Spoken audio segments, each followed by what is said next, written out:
Yeah, why not?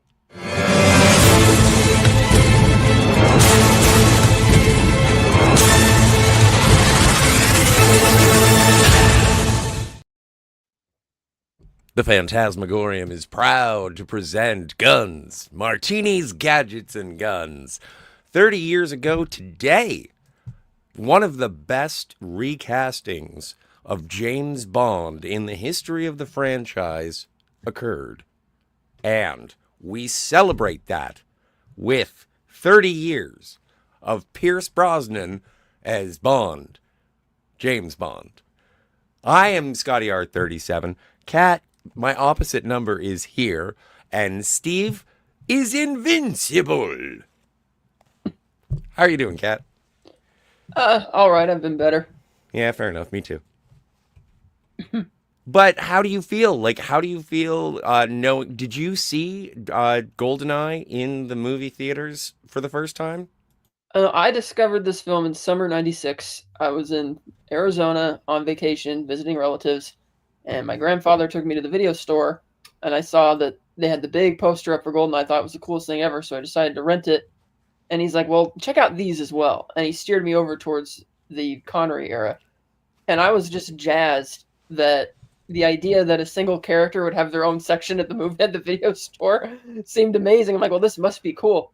So we rented GoldenEye and the Fab Four. We went home. GoldenEye was the first one I watched, and I absolutely loved it. And then we watched the Fab Four over the next few nights, and it didn't bother me that those were completely different pacing and all of that stuff. It was just amazing. I was jazzed, and that's when my love affair with James Bond started. Uh, on the behind the scenes level, this is the first post Cold War Bond film. People weren't sure if Bond was even relevant in a post Cold War world, or if it was even appropriate to bring him back. But they went out and got Martin Campbell, a great New Zealand director who brought Bond back, proved everyone wrong, and he would do it again a decade later with Casino Royale. And unfortunately, they didn't see fit to make it happen the third time for the next era. But at least he got his double shot at it. Uh, and the game or the movie is famous, but the game that came out in 1997, which is ironic because those of you watching saw that the thumbnail wasn't the movie poster, but the N64 video game poster, which was from 1997, actually. Uh, but that was a game that a lot of millennials grew up on, and it was an amazing first-person shooter. It was the great blueprint for what every Bond game should be, a game which is about objectives and being stealthy, not just get from point A to point B and kill as many people as you can, because that might be great for a Doom game, but that's not what Bond is. And following that formula is what killed the Bond video game era for well over a decade until they're finally reviving it with the team from Hitman. So I'm looking forward to that. But whether you grew up with the movie or you grew up playing the game, I got countless hours playing multiplayer GoldenEye 007. Uh, but yeah, today is the official 30th anniversary of the theatrical release of GoldenEye. Friday, November 17th, 1995, and here we are on Monday, November 17th, 2025. Yeah, it's insane. I feel very, very old. I discovered this movie on VHS myself, Mm-hmm. and I don't think that I saw James Bond in theaters until uh no what was the one with Electra King? World is not enough. That's the one. That's the first James Bond movie that I saw in theaters. And I blame Titanic because I was going to see Tomorrow Never Dies. But then my girlfriend at the time said, "Oh, yeah, I'll get tickets." So I parked the car. And then I ended up going in and being like, there's a lot of teenage girls here. And so I had to watch Titanic. But anyway, that is beside the point. The, the thing is that this was a movie that I had been waiting for an incredibly long amount of time. I loved 1989's License to Kill. It is my favorite James Bond movie. And I had been waiting for so long, and I knew about Remington Steele. I loved Pierce Brosnan from Remington Steele, which gets into his casting and sort of why Dalton is James Bond in the first place. But I was so excited. I was looking forward to it. And I didn't get to see it until it was on VHS. And when I did see it on VHS, I was so happy.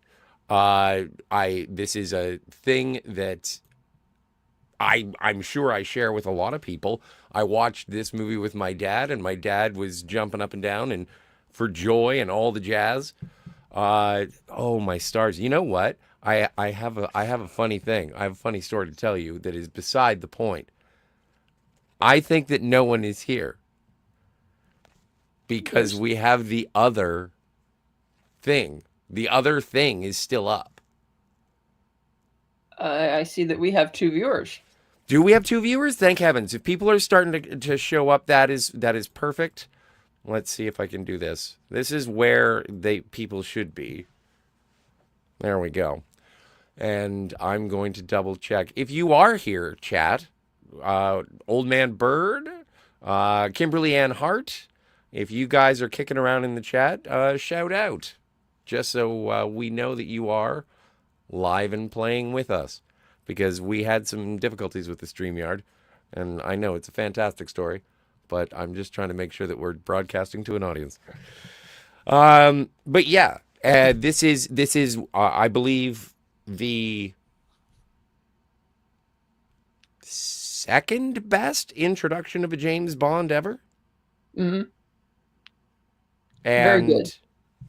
like obviously first time is Dr. No. And then this. Like I think in terms of regenerations or introductions of James Bond's, Pierce Brosnan's is the highest of the impacts. Yeah, and it was a real banger opening sequence because it begins with one of the most iconic stunts in the entire franchise. Yes. When he bungee jumps off of what's supposed to be a dam in Archangel, it's actually in Switzerland, just around the corner from Lake Como, not too far. And you can actually go there today if you're a Bond fan and bungee jump from there, which is pretty cool. You can bungee jump from there? You can. There's a company that lets you bungee jump from there, so it's really fun. Oh, that's rad. I would never bungee jump. Yeah, see, and if anybody's watching, we do have the duplicate video still up there that says upcoming. Yeah. Where there's one waiting. And that's where everybody is. They're in the live chat, but it shows we have 2 viewers, so I'm not sure what's going on. Yeah. We didn't rehearse. We didn't do any technical troubleshooting. But if you're here, thank you. Please don't forget to like and subscribe, share. And that would be great. That would just be, it would tickle my socks. I'm trying to figure out how to share this link with the other ones so they know. Yeah.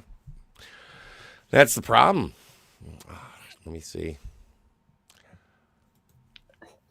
God, we're troubleshooting technical difficulties on a live stream that's supposed to be a celebration. This isn't the first time that I've, troubleshooted technical difficulties in a live stream. You get used to it. You get used to it. And especially with the level of quality control that we have here at the Fantasmagorium, I think that our audience is used to it. Thank you very much. Here, let me go to... Oh, gosh, I'm almost there. Fantasmagorium show. Here we go. Live. Just the upcoming. Yeah, they're all in the upcoming section. So I'm gonna now I'm assuming you have a steelbook. I do not. What? This is insane. There we go. Let's see. There we go. I'm just going to tell everybody this is the real link. This is where the real party is. This is where things ended up. We'll edit it in post. Send. All right. And I hope everybody is going to filter in now. Let's see. Go. All right, I posted it over there. We'll see if it works. Great. I still don't know why there's a duplicate video. Yeah, I don't really care. You know what? I enjoy the chaos.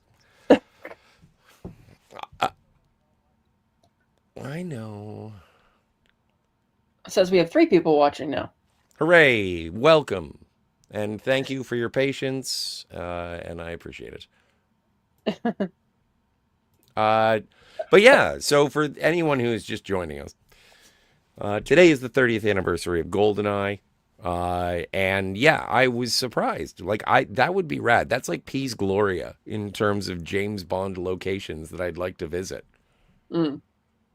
Um, and also, this is the first movie that was really made without a an adaptation from Ian Fleming.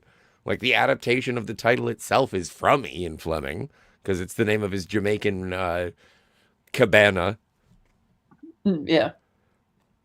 and so where he wrote all of the James Bond novels, or a large portion of them. And but yeah, I think that this is very faithful. It brings it into the modern era. It makes commentary on what had come before, but not in like a deconstructive, uh, ironic way. It doesn't subvert your expectations for a James Bond movie. It does what a James Bond movie is supposed to do, with a little bit more of a modern lens. Yeah. It's very much fits in as a 90s movie, but it still preserves the classic outline of a Bond film. Uh, and it very it's interesting because they took a script that they had written for Timothy Dalton and they sort of chopped it up a bit. Like that script featured Bond's mentor becoming a villain and betraying him later on. It had to do with nukes being stored up in Scotland, and it was a Cold War story. But when that fell apart, they decided they wanted to preserve that twist. But instead, they decided that Bond's former ally, 006, should be the bad guy. Uh, Problem with that is that it doesn't really make sense in context of the story why he was ever 006 to begin with, if he was old enough to remember being a Cossack and everything, because it didn't seem like him being an MI6 had anything to do with his running the Yanis Corporation, or the Yanis Syndicate, rather. So, why did he join MI6 to begin with? I don't really know. He And the was movie never, chosen.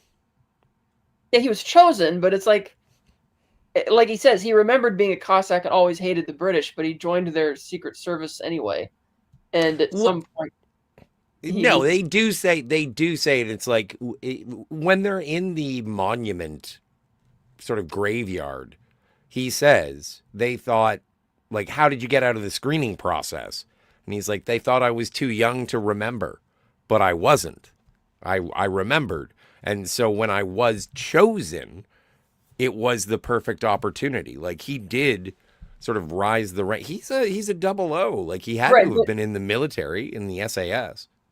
right, but it's like opportunity to what? Because at what? How does that serve him running the Yanis Syndicate?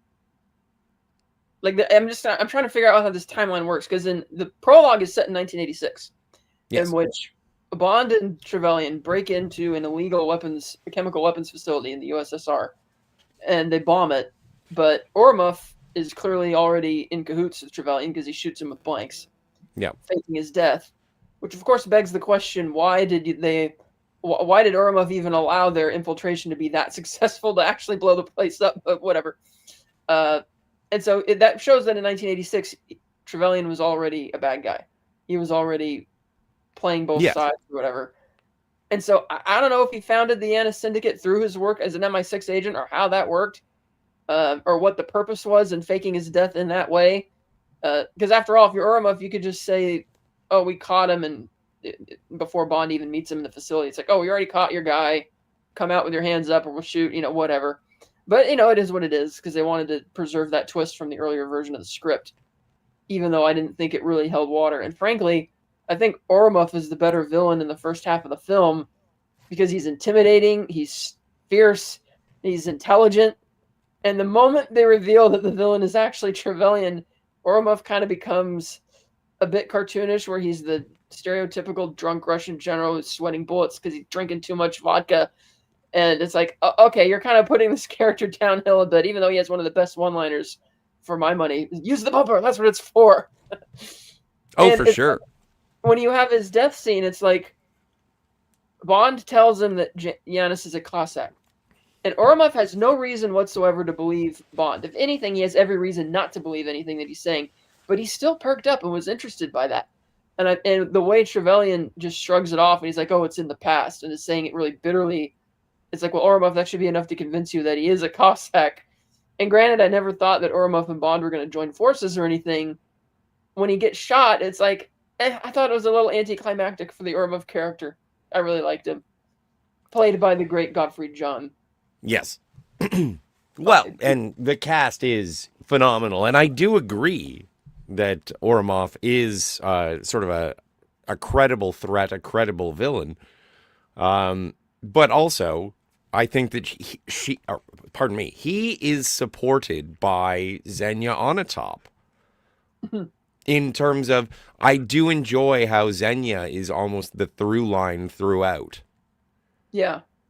And so that I and oh, what's her name? Famke Well, Janssen. Famke Janssen. well, that's right, because Bond's on vacation or on he's off duty in Monte Carlo, getting analyzed by the psychoanalyst. When Analyzed. when he gets a has a run in with her on the car on the road, as Xenia, and they're kind of flirting with each other in their race cars, and he just decides for the fun of it to follow her around and see who she is, and he kind of stumbles into her scheme to steal the Tiger helicopter. It's not like an official mission or anything. And he reports back that you should probably track this helicopter to where it's going, but the analyst didn't think it was worth it. And so after the GoldenEye satellite is struck and takes off, he's like, "Yeah, they should have followed the helicopter. They should have listened to me." And he's upset with M and her leadership. And even Tanner calls her the evil queen of numbers. Well, and you know what? And I think that I had a problem with the movie the first couple of times that I saw it because I always felt it's like, so what is James Bond doing? Right. He's just sort of wandering around. And it isn't until further viewings that I was like, oh no, this is great. He's off, but he's not. He's off duty, but he's not off duty. Well, it's kind Like, of like it's like in Thunderball when in the first 40 minutes he's just at the clinic recovering and he just notices weird things going on and he starts investigating. yeah, He wasn't on assignment. And that's kind of like a lot of the early Bond films. He would be out golfing, just having fun, or going to play cards for the hell of it, and then he meets somebody at the table and fall. And so it's kind of a throwback to that, how those movies would kind of start. Uh, yeah. yeah, because Well, it does and take quite a long time before he actually gets the mission from M. It's like 45 minutes into the film. yes, yes, Which again, just like and Thunderball, it's 40 minutes into Thunderball before he gets the mission. but like this movie's better than Thunderball. Yeah. Yeah, thank you. Okay, and I don't want to get too deep into the plot before Yeah. we talk about the theme song, the Tina Turner I love it. It's a banger. GoldenEye. Love it. Yeah, Absolute banger. Great song. yeah, 10 out of 10. Old Man Bird wrote least memorable Bond theme? Question mark. No, I just watched Moonraker. Now, if So. you mean theme by either the song or if you mean the theme music, because they did get Eric Serra to score this, and he had a very unique score, which makes this movie stand apart from a lot of other Bond films, because he does things like, dun, dun, dun, dun, dun, dun, dun, dun, dun, and that hollow kind of echoey type sound, and then he does the electronic stuff on the synth for a little bit. So it is a very un-Bondian type score to think about it. And if you compare, like, Casino Royale doesn't have the classic Bond theme to the final scene, but the score preceding that still feels like a Bond score. It feels appropriate. Whereas Eric Serra's score for this was very 90s, with the electronic synth stuff, especially with the car chase with Xenia and Bond. And Yeah, that's the worst part. Yeah, and then that weird trippy stuff that he's doing, like when he's infiltrating the facility at the day. I liked the part where he's in the prologue with that type of intense music with the kind of the operatic grunting in the background. And so I think it makes it memorable in that it was very unique if you're referring to the music, Eugene Bird. As for the song, I love it. I don't think people hate it. New ringtone. Yeah. Oh, yes, and Eugene Bird says, also, glad that you are thinking about getting that game. I presume the new one coming out. I saw the gameplay trailer here on YouTube. Yeah, it's pretty exciting that they're finally bringing out a proper Bond game again for the first After time. so many years, yeah. Daniel's Hot Topics. Hello, Cat Scotty. Hello. Hey. He says he read and heard that Timothy Dalton was almost in GoldenEye. It would have been interesting to see that. Well, I would love to have seen another Timothy Dalton. But I think that the story for the third Dalton was going to be different. Yeah, I thought it was property of a lady that they were going to be doing. It was. That's what they announced at the Cannes Festival in 1990. And all the legal shit happened. But the basic plot was that Bond's former mentor, who still I think had a tie to the Giannis Syndicate, or was leading the Giannis Syndicate, was involved in a plot where he was going to use his status as whatever formal status he had in the British government as Bond's formal mentor. He's like a secret defector. They didn't know that he was a defector, and he was going to enable Russia to get control of the nukes that were being stored at a facility in Scotland, to target whatever they were going to target. And that was the plot. And it didn't have the GoldenEye satellite at the time. At least I don't think it did. So I don't even know if it was. And the title was Property of a Lady. But they did borrow plot elements, like I said, the story elements of Bond's somebody personal to Bond turning out to be a traitor, and the bad guy is from what I can tell, is all they retained for the GoldenEye script. But I don't know. The thing and what I understand about Timothy Dalton coming back is that they said, okay, if you come back for 1, you have to come back for 4. And 5. he was like, I'm not coming back for 4. 5. Broccoli wanted to do 5 more movies. 5 more movies. And so he was just like, yeah, no, I'm good. Thank you. Bye. So I didn't want to see Timothy Dalton turn into Roger Moore. I'm kind of glad. I actually wouldn't have minded if he kept doing more Bond movies. I thought he was really good. I mean, I get why he love him. He didn't want to do it because the timeline of those movies means that would tie him up for another decade, and that'd be all he would be doing for the next 10 years. So I could see why maybe he didn't want to do it. But I would have. And plus, the reason I think Broccoli required him to sign that contract if he wanted to come back was because it had been, by that point, 5 years. Because it was around April 94 when he made the offer. And it's like, look, fans are practically over you as Bond now anyway, because it's been so long, and everybody wonders post-Cold War, is Bond even bothering coming back? So I don't want to get their hopes up about you if you're only going to do 1 movie. I want you to come back for 5. And Dalton was like, no thanks. But I would have liked to see more Dalton Bond films. And like I always said, it would have been, like View to a Kill would have been an infinitely better movie if Roger Moore had retired early and given that to Dalton, because that would have been a top-down rewrite for that script. But I'm so glad that while I do love both of Dalton's Bond outings, I'm so glad that Pierce Brosnan steps into it and brings back a little of the humor that was kind of lacking in Dalton. Like, still love Dalton, but he was not the charming rogue that we get with Pierce Brosnan. Like, even the first line that he has when he's hanging upside down and says, "Oh, beg your pardon, forgot to knock." It's like, that is something that I do not like. There's no twinkle in Timothy Dalton's eye unless he is sharing screen time with a lady. But he doesn't have that sort of bravado to be sarcastic and witty in the same way that previous. Maybe not see him come back for 5 movies, but I wouldn't have minded seeing him come back for a couple. Yeah, 2 more. Like, if we got 4 of them, that would have been great. But I think that after that, it would have become grim. Yeah, like the Craig era. Well, like the Craig era. Yeah, exactly. And how'd that go? Anyway, we've got some people who enjoy our work. Old Man Bird, thank you so much. He says, "Cat, remember my name?" Of course I remember your name, Chamber. You are like you keep the lights on, and you are our most enthusiastic contributor, or one of our most generous contributors. So of course I remembered your name all the time. Eugene's alive? And the Dead Man. Welcome. Hey. Unpopular opinion: Casino Royale is the best Bond movie, and I don't really like Daniel Craig as Bond.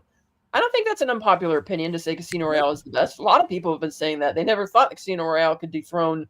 Usually the run-on favorite is From Russia with Love for a lot of Bond fans, or Majesties. So no, I agree. I think Casino Royale is the best Bond film. It's because it's such a character-driven story, and they tried to keep it as true to the book as they could, and it's pretty good for how they transpose the story from the 50s to the 2000s. And yeah, a lot of people didn't care for Craig as Bond. Like we said, he's not very funny. I mean, he can be. They just didn't write the character that way. He's always mopey and sad. Yeah.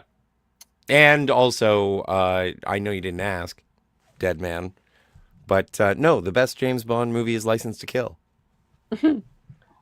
Daniel's Hot Topic says, Oromov is my favorite general. I loved his character. Also in the 007 N64 game, Oromov was the invincible general who could not be killed. You can kill all the soldiers around him, but Oromov was invincible until we get to the train level. Then it wore. That's true. I remember that too, because you could, blast all the guys away in the facility, but Oromov would be. It didn't work. It would just, the bullets would just like, let's do nothing. But I did see on a gameplay that you can set one of the bombs that you use to blow up the tanks. You can set one right where Alec is.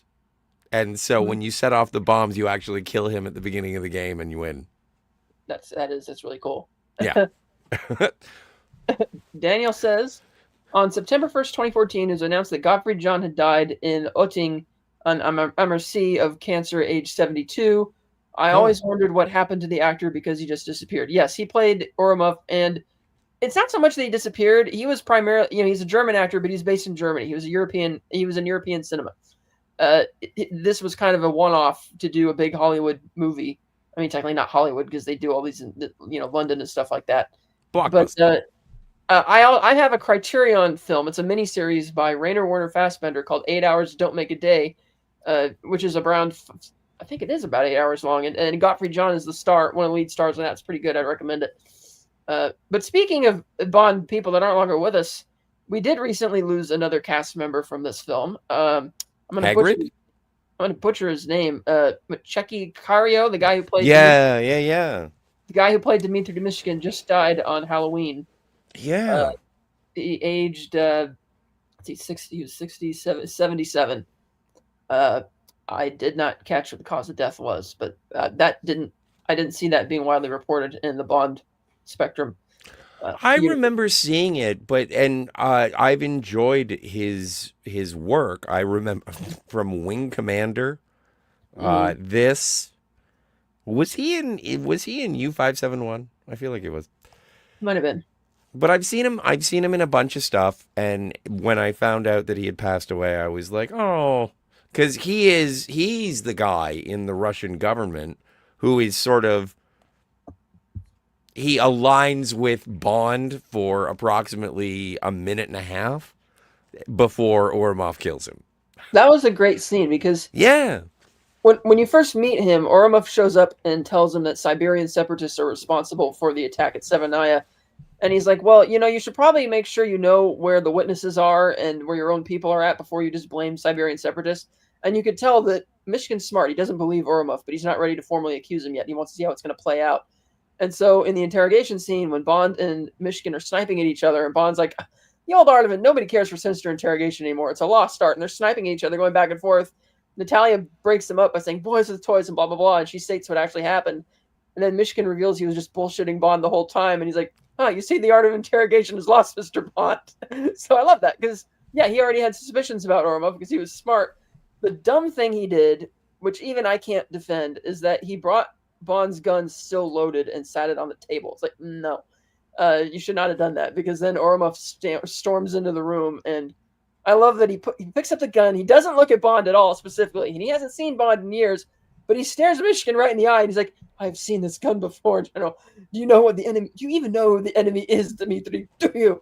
God! And he just kills him, and I was like, yeah, you should have unloaded the gun. But yeah, I've seen him. But that also, it is followed by one of the most kick-ass things that I'd ever seen James Bond do, is that he kills Mishkin, and then unloads the gun, puts the empty magazine back in the Walther, and then throws it to him. And Bond just catches it and puts it back. Because usually it's like the reason that he throws it to him is so you get the fingerprints on the gun. And so, but it's just like, yep, that's mine. Give it back. Don't worry. I'm getting out of here. F off. I want to say hi to Herc 130. Herc 130. Two of my favorite people not named Sean Connery. Thank you. That's high praise. It is high praise. It's good to see you, Flyboy. And Buckaroo Brothers Productions. I'm all right. It's getting a little better. I'm able to get a little bit more strength every day. I'm waiting for my post-op on Thursday, so that way I could find out what the prognosis is going to be and how long it's going to take. I think my short-term goal is I want to be able to bend the knee so I could sit in because my wheelchair doesn't have an extended leg lift. For those who don't know, I fell and broke my leg with a plateau fracture right below the knee. Again? 3 weeks ago. Not again. The same leg as 3 years ago, but a different break this time. So now I got hardware up in the femur, and now I got hardware in the tibia and the fibia. So it's great. I'm going to be the bionic person. In You're a addition to cyborg. in addition to the rods I have in my back, and the fact that a friend of mine said that because of all my hardware and because of my general attitude and because of my high pain tolerance, he nicknamed me Wolverine. And Nice. I graciously accept. But yes, thank you for checking in on me. And this will I please. thought they would call you unable to get through airport security. It dings it, but it doesn't make a dinging sound. They know what it is because they can see on the X-ray machines are so good they can see what it is, so it doesn't bother Okay. me. Well, that's good. I'm glad you can fly. Yes. The Dead Man says License to Kill is his second best after Casino Royale. I don't know if you're placating me, but I appreciate that pat on the head. Thank you. So Yes. yeah, no, the score I think is body.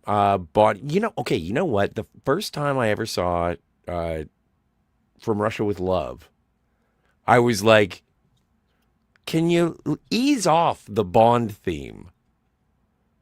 And because they just played it for everything. Like he was crossing his hotel room and he was like making a drink and it was like, ba-na, ba-na. And it's like he's not doing anything. And so I did appreciate that this sort of spiced it up or layered it to the point where it's like, okay, there's a tank coming through a wall. Yes, we can play the James Bond theme. So it was an appropriate punctuation in this film. I heard there was a little controversy in that where they actually brought. I think David Arnold did work on this a little bit because they brought him in during post specifically to add the Bond theme more because Eric Serra wasn't really using it, and they're like, we need to get the Bond theme in here somewhere. And David Arnold, I'm pretty sure this is true. He was the one who came in and added it in those key moments, and that's what landed him the job for Tomorrow Never Dies. So that was good that they actually did that because it did need a bit more layering. And speaking of, you mentioned that Casino Royale was your first theatrical Bond. That was also mine. It's funny because as much as I love GoldenEye, I didn't see any of the marketing for Tomorrow Never Dies.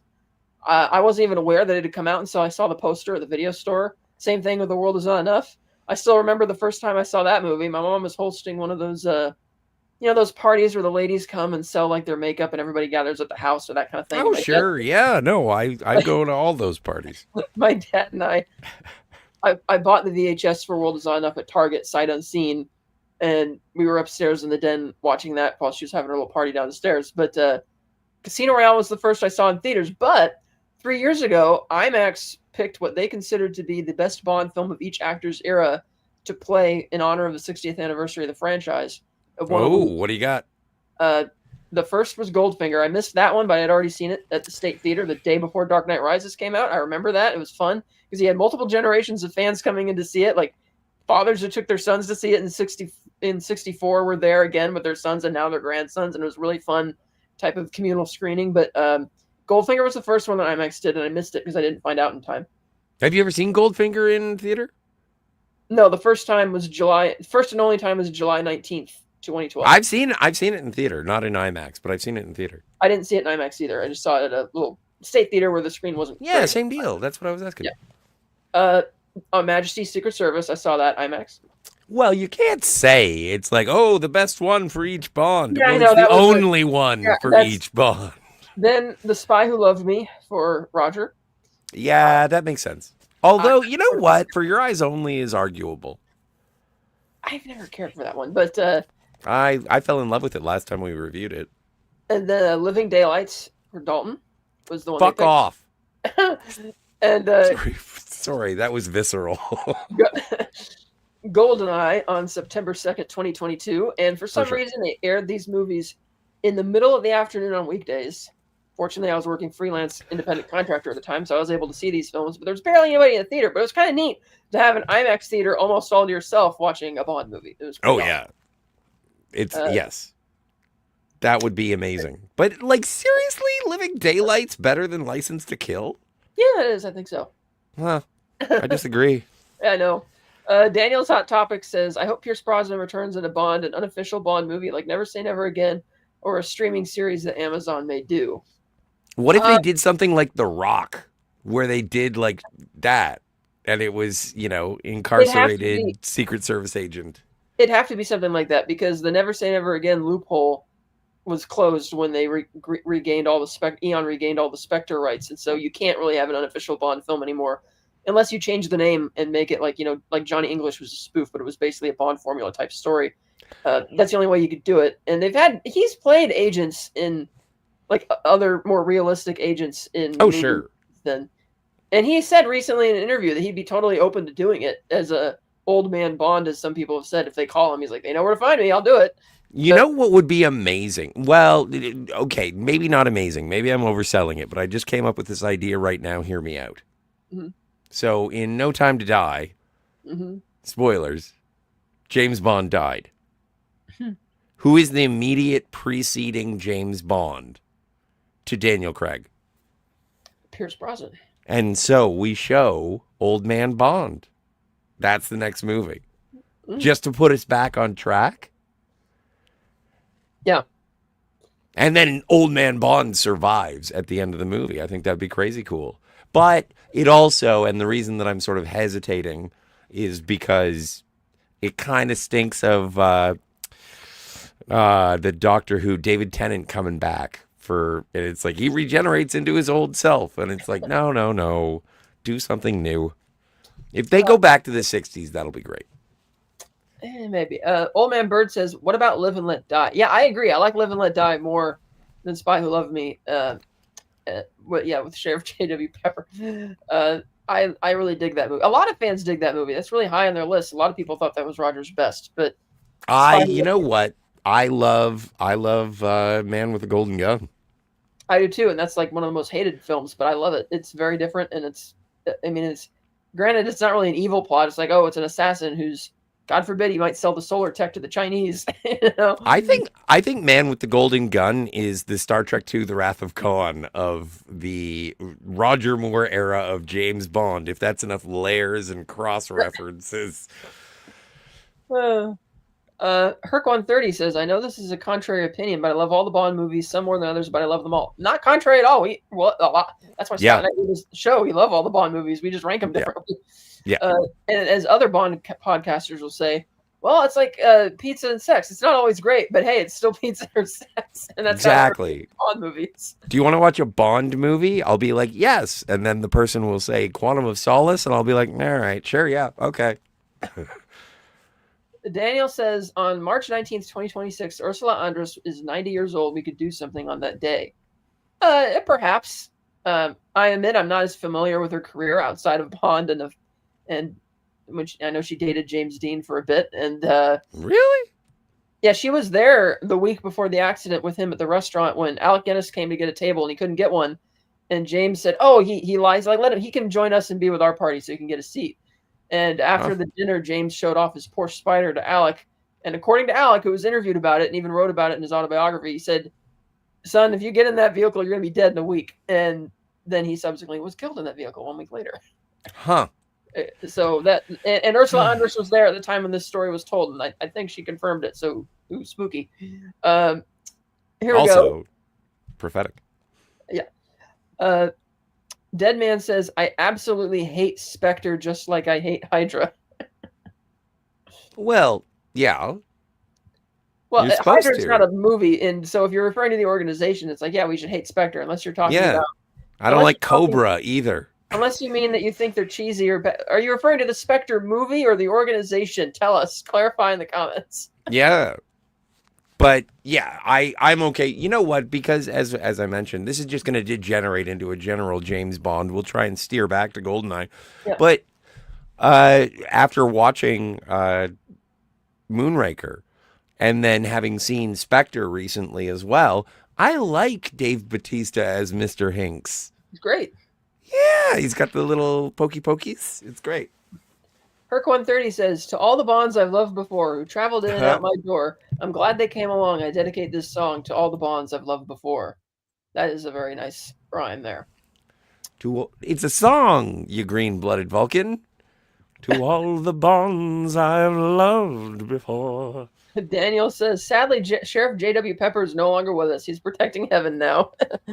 Yes, he is. Making sure hot rod speeders aren't getting in. What's a ghoulie bird? That's a good question. I don't know. Just going back to GoldenEye, Dead Man says Quantum of Solace pushes my patience. Yeah, but it's short.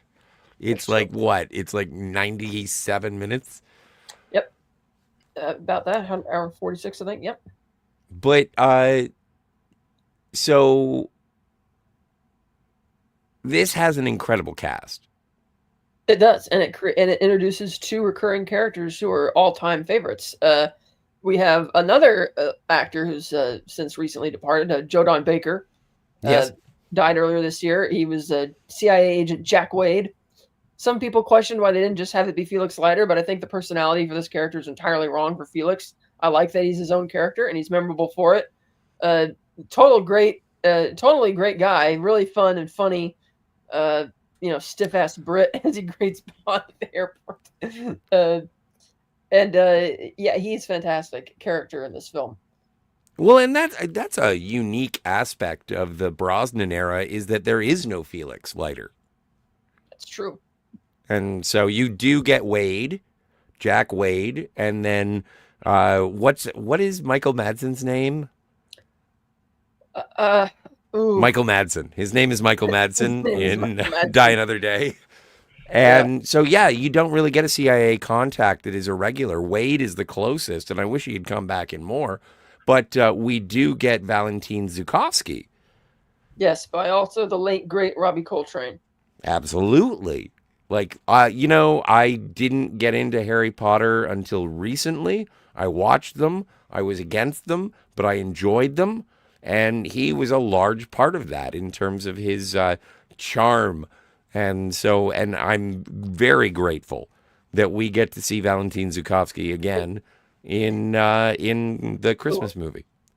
Yeah, the world is not enough. But Zukovsky, again, one of the most famous lines in the entire franchise. Walther PTK, 7.635 millimeter. Only 3 men I know use this gun, and I believe I've killed 2 of them. Lucky me. 11.65. Now, I'm not first things first. I'm Canadian, so I don't have a lot of guns or access to guns. But didn't this movie just make the Walther look amazing? It did. Like just the way that Brosnan is brandishing it. It's a sexy little gun. So if I ever have a handgun option, I'm gonna choose the Walther PPK. Mm. I Looked it know. up. Michael Madsen's name was Damien Falco in that film. Of course it was. But yeah, but but Zukovsky, I mean, God, this is going back to the era where Bond has fun allies, like Ar- Ardath Bey era. What's his name? Karen Bay. Karen Bay. From Russia with Love and Or what was Topol? Topol in For Your Eyes Only. Columbo. Columbo. How did I forget that? I'm stupid. And then there's another guy from Cuba and Die Another Day that he goes to visit as well, who's another old friend. It's like the Brosnan era brings in those types of characters, and I love these types of side characters in Bond films. And it's great because when Jack Wade tells Bond that he has to go see Zukovsky, he's like, Valentin Dmitrovich Zukovsky? It's like, yeah, you know him? He's like, I gave him the blimp. And so Valentin is going to return the favor, but then Bond has a bribe, and the bribe is we're going to smuggle some dynamite or some C4 in a coffin, and your guy's going to drive it to the exchange. You're going to sell it to some underground gangster group or whatever. Your man's going to miraculously escape with the money, and their guy's going to get arrested on the other side of town with the explosives, and it won't be traced back to you. He's like, cool. And so, even though Valentin will probably get mad at his security for even allowing Bond to get close enough to point a gun at his head, he at least gets to make some money out of it. And there is a funny cameo by Minnie Driver of all people, which is very strange. Well, Singing she's in another part of the movie. Oh, she was. She's in the opening credits. She is one of the girls in the classic Dancy Dancy Nudes. Oh, yeah. And and by the way, va-va-va-voom. I am a Minnie Driver fan. Yeah, and she's singing Stand By Your Man in a Russian accent. And Bond's like strangling the cat. He's strangling the cat. And Vladimir's like, what's strangling the cat? And then Valentin just whips out that was so funny. And so yeah, great memorable characters, Jack Wade and Valentin Zukovsky. Not overused. Some say they might be underused. I'm not sure how you feel about that. Well, the fact that they come back for subsequent movies, I think, gives them sort of cement in James Bond lore. And also, I like how they introduce Zukovsky as, oh, I gave him the limp, because James Bond has always been James Bond. Like, even though it is Pierce Brosnan, still James Bond. This is the same guy who was in space. This is the same guy who married Tracy. And I like that in terms of, oh, who's this guy? Well, I've met him. Of course you have, James. And I like that. I like how it still bakes in the lore and the continuity by just saying, same guy. I also like that Bond left his highly gadgetized car with Jack Wade in Cuba when he's like, I'm just gonna go bomb it around in it. And he's like, exactly. That's what I'm afraid of. Of that car. That was quite funny. Daniel says, Have you ever seen that car? not in Like, person. not that actual car, but have you ever seen the BMW Z3? No. I've seen one. Yeah. And, like, it was surprising. Like, I was doing lawn work and the garage door was open and I was like, is that James Bond's car? And the guy was like, yeah, I got it for James Bond. And I was like, how was the car? And he's like, it sucks. Daniel says, I remember seeing Jack Wade in GoldenEye. Then I saw him in Tomorrow Never Dies. Sadly, we never see him again. The last thing we hear him say is, he didn't even say goodbye. Yeah. That was kind of abrupt. That's the last time we see Jack Wade. But the ending of the Brosnan era was very abrupt. Yeah, that's true. Deadman clarifies what he said earlier about Spectre and Hydra. He says, no, I hate the idea of Spectre. I don't like an overarching organization controlling everything, even though that actually happens in real life. Yeah. Yeah, a lot of franchises and other things do that, and I get how that would be annoying to have that in like every movie franchise. We have to have the big connected shared universe plot of the big evil organization behind the scenes. Yeah, I get it. Well, I grew up with like Starfleet being the good guys. I grew up with the Empire being the bad guys. I grew up with Spectre being the bad guys. So, yeah, Cobra, the Decepticons. Like, I understand an evil army, and so I'm okay with fighting them. Daniel says he never saw No Time to Die, but heard that Bond was in Jamaica as a tribute to Dr. No. Yeah, they clearly were channeling Dr. No with that movie. Clearly, Safin was going to be Dr. No. At one point, somebody refers to him as Doctor, but you can't see his lips moving because it's in the dark. And I'm positive that he said Dr. No on set. He had to have. Even that set that they're walking through has the circular open-aired ceilings with the crossbars like in Dr. No. It's clear that that's what they're channeling. But they decided at the last second to change the character name, and probably because Dr. No in the original movie was yellow-faced and being all PC, they were afraid, should we really be homaging a yellow-faced character? Maybe not. But I'm kind of glad they didn't make it him, because his character, the Safin character, is very different from Dr. No in terms of the personality and the backstory and motivation and all that kind of stuff. I love that movie so much. That's the controversial. Yeah. Old Man Bird said, No Time to Die is the only Bond film he hasn't seen. Yes, Old Man Bird hasn't seen it either. Oh, interesting. Scotty and I both love it. I mean, we don't mind that they did it. It made sense the movie goes the way that it does. I would say it's a more interesting version of the novel, the novel version of You Only Live Twice than the movie You Only Live Twice, because he draws more from the personal stakes and backstory of You Only Live Twice for No Time to Die. People who read that know that Bond gets a girl pregnant and was going to end the story as a farmer, living with her, raising the kid in Japan, until Fleming's publisher said, what the hell are you doing? You can't end the series like this, and beat him over the head until he got him to, twisted his arm to make him retcon the ending to that Bond recovers from his amnesia and goes off on another mission, which is why to this day, if you read You Only Live Twice, after he kills Blofeld, there's this awkward fourth act where he's just a farmer in Japan. It's like, where are we going with this? Yeah. But that is sort of akin to Arthur Conan Doyle getting so frustrated with his own creation, and he's like, I'm going to kill him. And it's you can't. It's not. It's still profitable. Agatha Christie did something similar where I can't remember. With Miss Marple? Did she kill Miss Marple? No, with Poirot. She stopped writing it for decades, and she's like, I'm not bringing it back. And then she finally, I think the last story was 1970, which is crazy to have started writing those tales in like the 19 teens to still be writing them that late. Herc 130 says, Sheriff Pepper, What are you, boy? Some kind of doomsday machine, boy? Secret agent, man? On whose side? Uh, yeah, Sheriff Pepper. I love Sheriff Pepper. A lot of people get annoyed by him, but I think he's hilarious. Uh, What's a Goonie bird? a Ghoulie Bird? I don't know. Okay. Uh, Old Man Bird or Dead Man says to Old Man Bird, "We have all the time in the world." Yeah, to watch Yes. that.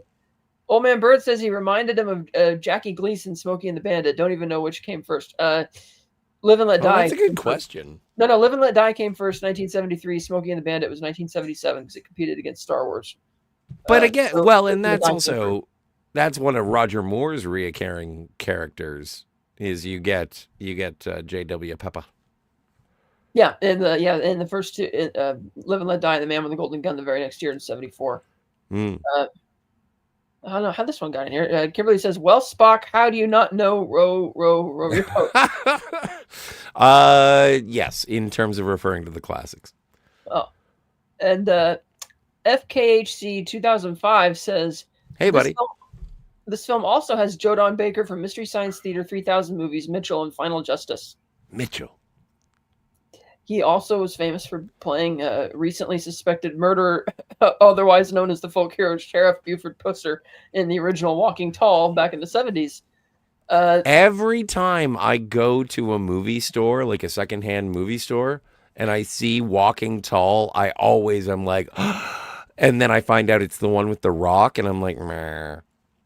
That one wasn't bad. It was okay. But I'd rather watch Joe Don Baker. Yeah, and his last film he was the villain in Mud with Matthew McConaughey. That was a good one from 2013. I would recommend that. He only had a bit role in it, but it was a very good movie. Mud? Mud. That's what I thought you said Bud, and I was thinking like Air Bud. Daniel says the Aston Martin in Tomorrow Never Dies was indestructible for a bit in the movie. Then it wore off. It always does that. There was no Aston Martin in that. It was a BMW again. That was the. I thought it was the Vanquish, the Vanish. No, and No Tomorrow Time to Never Die. Dies. No, Tomorrow Never dies. Oh no, it was a BMW. Yeah. You're right. Q gives them a BMW because BMW was sponsoring the Brosnan era in the beginning. They didn't get Aston Martin back until Die Another Day. But yeah, Well, and also, Hmm. like he returns the BMW to the Hertz dealership. He does, and which means it didn't really fall apart or blow up, so it was pretty much indestructible for the most part, I would say. Oh yeah, talk about the dude who liked clicking the pen. Oh, funny story about this Old Man Bird. So Alan Cumming was offered the role. Yes. He won the role, and like a lot of good actors do, they lie and they say, "Oh, I can." When they're asked, "Can you do this particular thing?" "Oh yeah, I can do it." He couldn't do it. Jason Isaacs taught him how to do that. The pen click? With flipping the pen around in his hands like that effortlessly and twirling it around and clicking. And I've tried that, and it's not nearly as elegant as the way Alan does it. But he said Jason Isaacs taught him how to do that. So that's a fun thing. And for the longest time, that was all I knew him for until he played Nightcrawler. But I love his character because he's like this snarky, arrogant computer guy who wears these like Benihana t-shirt, little tropical shirts, and he thinks he can boss around Trevelyan. Like when he tells him to get the satellite ready, he's like, "No, it's too early. I am not ready to do it." And he captures Natalia in Russia, sends her to a helicopter to blow up and die, and then stupidly, when he sees her again in Cuba, he opens his arms like she's going to embrace him, and he's surprised when she attacks him. I'm like, dude, you handed her over to Xenia to lock her in a helicopter to be blown up. Why the fuck do you think she would embrace you and love to see you again? Like, the guy's such an idiot. It's like he's book smart when it comes to computers, but he's not people smart, you know? Well, that's how you get into computers. No offense to any of the programmers in the group. One of my best friends is a computer programmer. And that movie also had probably one of the nerdiest exchanges in any Bond film ever, where Trevelyan is concerned about what Natalia may have done infiltrating the computer system. Just, oh, she can't do it. She's a moron. She's a level 2 programmer. Yeah. And she's like, eh. And he's like, she works on the guidance system. She doesn't even have access to the firing code. And then, of course, she does. But it's like, that's like the nerdiest thing I've ever seen in a Bond film. I don't think that's been topped. Well, and he gives up almost immediately. And he's just like, give me the codes, Natalia. Give that to me. He's really He does funny. a great job at the Russian accent, but there are times when his Scottish just cannot escape. It can't get out fast enough. I liked that when he said that when they filmed his death scene, that whatever they used as the actual substitute for nitro the nitrogen was freezing. He said it was Yeah. really difficult to be able to stand still because that's not because well they did one that was a puppet one that was actually him as actor to see what it worked, but he said it was so cold it was like impossible to stop shivering. So they made the when he's standing there like the dummy. But that was I like how they killed him off. That was kind of clever. A lot more Yes. clever than just having Bond shoot him. Like so many henchmen, like again, like Oromov having these undignified deaths where it's like, oh, he just randomly gets shot, whereas Bortus just gets blasted by the nitроgen. I like that. So that was Yes. fine. Well, it's the same kind of thing as when oh, what's his name? Come on, in License to Kill, and he goes through the grinder. Dario, Yeah, like listen it's to kind of my like that, but less honeymoon. gruesome. Yeah, Honeymoon. That the was dead great. man in the Uh, chat oh, says, "No Time to Die was fine until the last act. If Vesper is the love of his life, then why introduce a random girl who he has a baby with? Maybe introduce her earlier films and build up to that." The Dead Man, they did. She was Inspector before that, and so there yeah, could have been the possibility in Spectre that would have been the end of Daniel Craig's yeah. era, which I think would have been better than killing him off. But if you're going to bring him back, and you got to bring back the lady from the last one, And the and girl, so and the girl he fathered the baby with in the books was just the girl from that book. It wasn't, an ongoing recurring character. So uh, that's again taken from the novel "You Only Live Twice." So well, and except they yeah, added, except with Madeline, they added more. So I mean, yeah, well, everybody and agreed. that's also like in terms of legacy and eras of James Bond, thematically and storytelling wise, I'm okay with the Daniel Craig era. Like those 5 movies, that's the Daniel Craig James Bond story. And then when the new James Bond comes out, everyone will try to meticulously hospital corner the history of James Bond all together, weave it, fold it, wrap it with a bow, Mm, and but ultimately, hopefully, it's a good James Bond adventure. But mm. I'm not going to be like, but James Bond died in the last one. I'm going to be like, no, no, no. They said James Bond will return. That's fine. Uh, FKHC 2005 says the mother-in-law, if you're married, can be a villain. That's true. Yes, that is true. Daniel says the next time I saw Joe Don Baker, he was the general in The Living Daylights. Yes, the villain, Yes, Brad Whitaker, or the wannabe general, Brad Whitaker.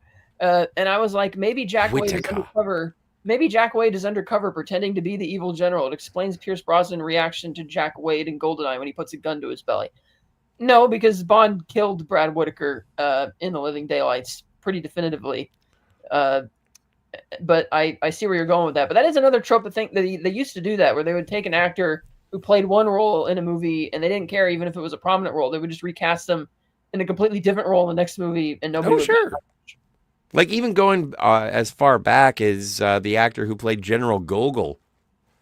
Mm-hmm. He was like a Spectre training guy From Russia in with From Love. Russia with Love. Yeah, And then Charles Gray, who is one of Bond's associates in Japan, and You Only Live Twice, goes on to play Blofeld in Diamonds Are Forever. So Henderson. Henderson, that's right. Yes.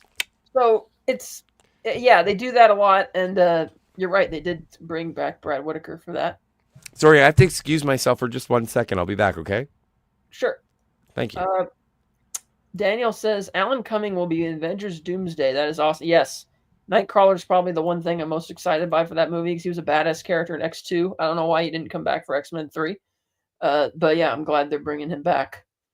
Uh, maybe I'm misremembering things. Maybe. I'm not sure. But if you haven't seen No Time to Die, that helps explain it. Maybe you didn't know that it's the same girl from Spectre. Um, Daniel says the new James Bond might be Jane Bond. No.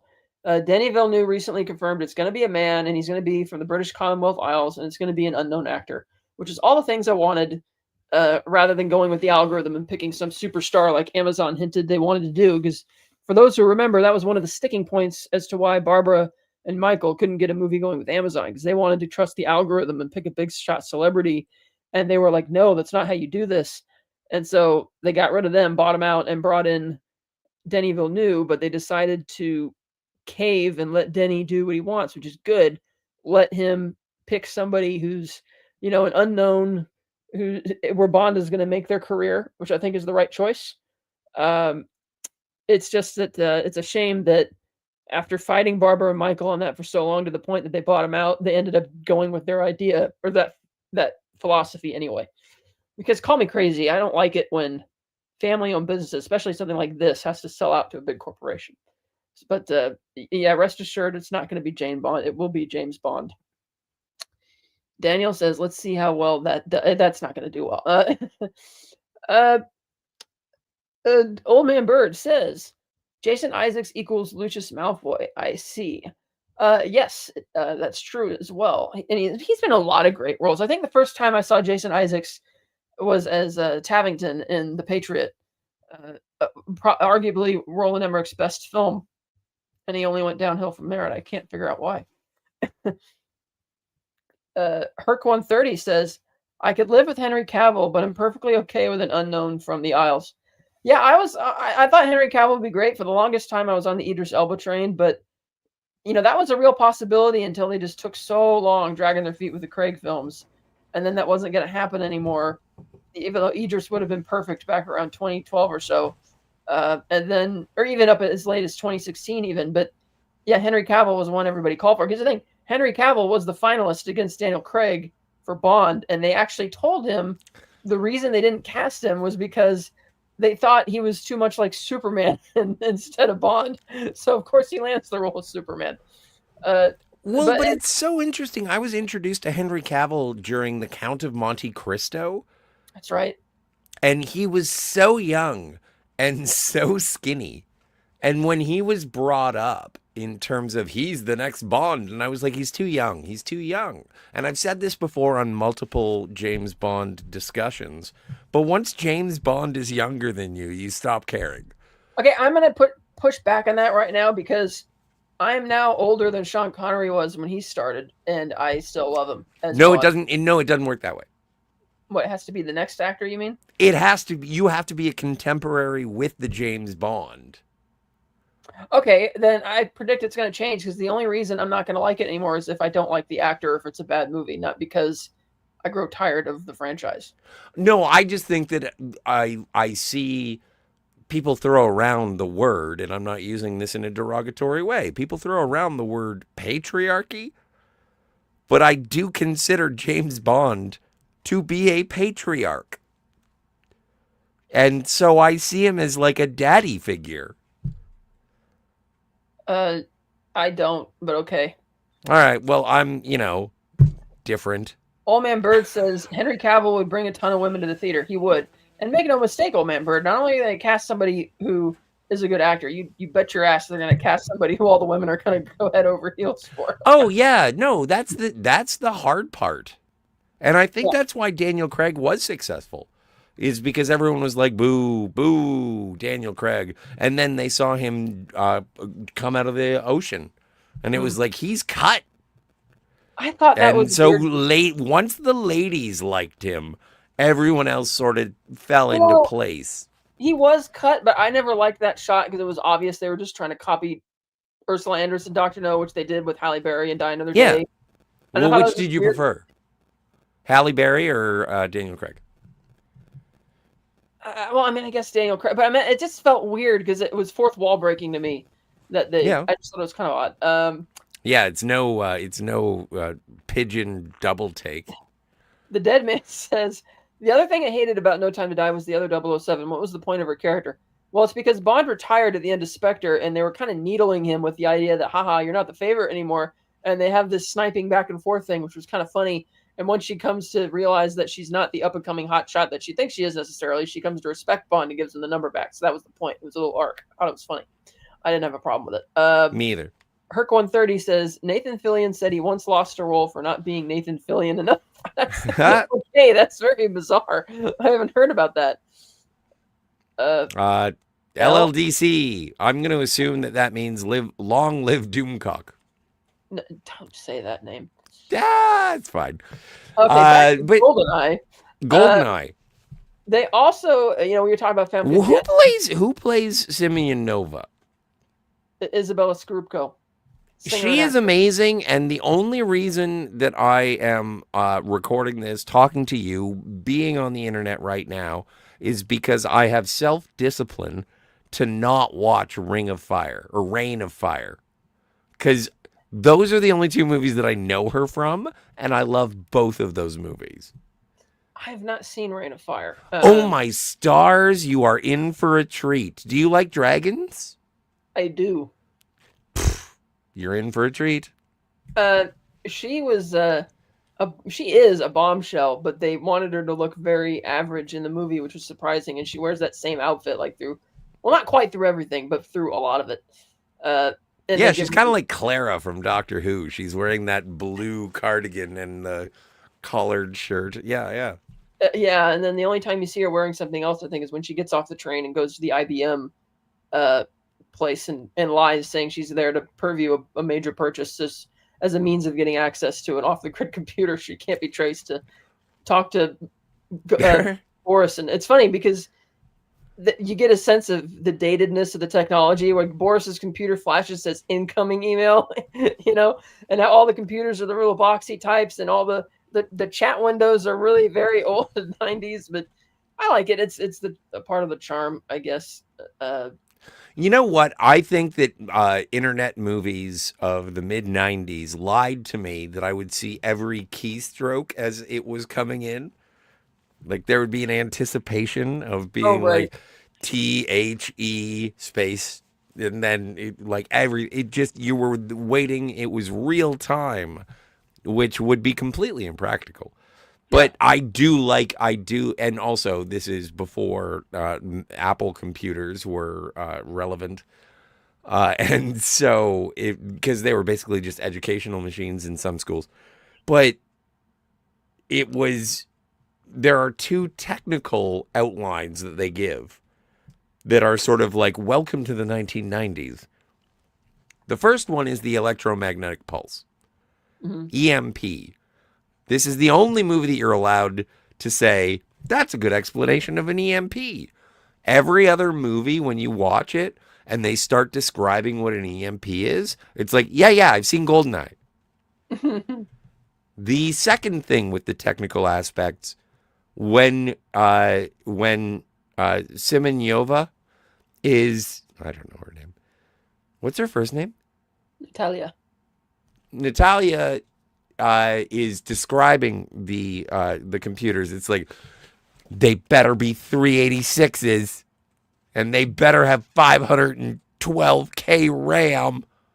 And it's like, oh my God, this is so old. Herc 130 says, "Do you like dragons? Do you like gladiator movies?" You ever seen a grown man naked? Uh, Dead Man says, "Ladies love Daniel Craig, Scotty." Yeah, that's what I heard. um, yeah. So some of the dated things are kind of funny. I did like. This is also the first Bond movie to use visual effects. I'm told. Which What? is the first Bond movie to Like use miniatures? like CGI and stuff. Oh. Uh, I'm guessing some of the CGI. I'm betting that sunset on when Bond and Natalia are at the beach house in Cuba, and you have that beautiful sunset that just like that can't be real. Yeah, I was wondering about that. That is a gorgeous shot, but it felt uncanny. Yeah, it's probably not real. But yeah, the CG for that, I'm not sure what else they used it for. But we also go to an awesome former real world location, the Arecibo dish in Puerto Rico, Yeah. playing the role of Trevelyan's secret GoldenEye. It very much falls into the booklet of ridiculous villain bases, which is how does nobody know that exists? like the Castros would be all over that shit if that was there. And it's it's big as a football field, and it's a massive dish that rises out of the water. And I like how the center of the dish, the opening in the bottom is the way it's cut looks like an iris, so like the whole thing's like a giant eye. Yeah. Okay, that's kind of clever. of course, that dish sadly collapsed in December 2020, and there's video footage of it. It's pretty gnarly. But the antenna cradle was such a neat looking place, a great setting for a final boss duel between Bond and Trevelyan. And he has this whole control center that's staffed. I think little details you don't notice before. I look in the background, and there's like women walking around with their little, skirts and stuff. And it's like, oh, these aren't just like some random underground, and not just soldiers and crackpots. Like he's got like a whole dedicated team of people, secretaries and secretaries and the coffee lady. He's got all that stuff here in this facility, which was very faithfully recreated in the GoldenEye video game, I might add. Which, yeah, one of the toughest levels, by the way, where you have to protect Natalia in the center atrium while guards are coming from all sides. It was crazy. I believe that, like, aside from all of the innovations that GoldenEye provided, it is also the origin of hating, like, the protection quests where you had to. Oh yeah, like Natalia is the hardest thing to take care of. Yeah, like you might as well just carry around a raw egg for a week. Yeah, I got many hours of frustratedness on 00 mode, which is the hardest mode when you had to protect Natalia for any reason. It was quite an ordeal. But we find out here the Trevelyan's evil plan is because he's a Cossack. He wants revenge on the British for trading off the Cossacks to the Russians at the end of the war. So he's going to target London, and his evil scheme is that he uses Boris to hack into the Bank of England to digitally steal all this money, and then uses the EMP to prevent any record of the transactions having happened. And I guess they're just assuming that the Bank of England doesn't have computer programmers who can monitor where these thefts are going in the preceding minute or seconds before it goes off. Yeah, but there's no record. Right, but you see on Boris's computer when the accounts are being transferred, which you would suggest there would be an immediate alarm at the Bank of England's computer showing initially where they're going, and yeah, the record will be wiped out in a few seconds. But right for that moment, they'll see that it's going to some type of ransomware account or whatever, wherever he's storing the money. Yeah, but then the chaos. Like the thing is that they'll be like, "Oh, we see this crime in action. Don't worry about it. We've recorded it on our hard drives. We'll know this forever." At which point the EMP goes off, and then it's like, "Did anybody write that down?" No, no. I love when they when Bond makes fun of him, and he's like, "Oh, in the end, you're just a bank robber, nothing more than a common thief." And I love it. Sneers at that, and Trevelyan is like insulted, like he's a higher class criminal than that. And he's like, "Oh, it's not just that; it's bank records and medical records and credit card numbers and all that type of stuff." And it's like, well, a lot of that digital aspect isn't going to matter if you wipe out the entire digital footprint that it came from. It's like, look, well, it's like it's almost like a precursor to Y2K. I wonder if people were watching GoldenEye and being like, should we look into this? FKHC 2005 says, I've been to where they filmed it in London. Nice. Yeah, this is the first time we saw the new flashy MI6 headquarters. Yeah, MI6 headquarters, which becomes an iconic location in the Brosnan and Craig eras. And is it still MI6 headquarters? I believe so. Because in the movies, obviously, it gets blown up. And I expect in the new continuity, it'll just be back as MI6 headquarters. Exactly. And we'll be like, what happened last time on James Bond? Doesn't matter. Ooh, Deadman says, I've actually been to the Arecibo satellite before it crashed. Anyone ever hear of the Arecibo message? The message? I'm not familiar, but I would have loved to go there when it was around, and I'm sad that I don't get to see it, because I think it was decided ultimately that they're not going to rebuild it. Well, no. It can be picked up by other places. Wow, Old Man Bird says, wow, Tim, I Googled the Natalia actress. She is only 55 now. Yeah. So you're saying I have a chance. Wow, Scotty's close in the age range. Yeah, I guess he does have a chance.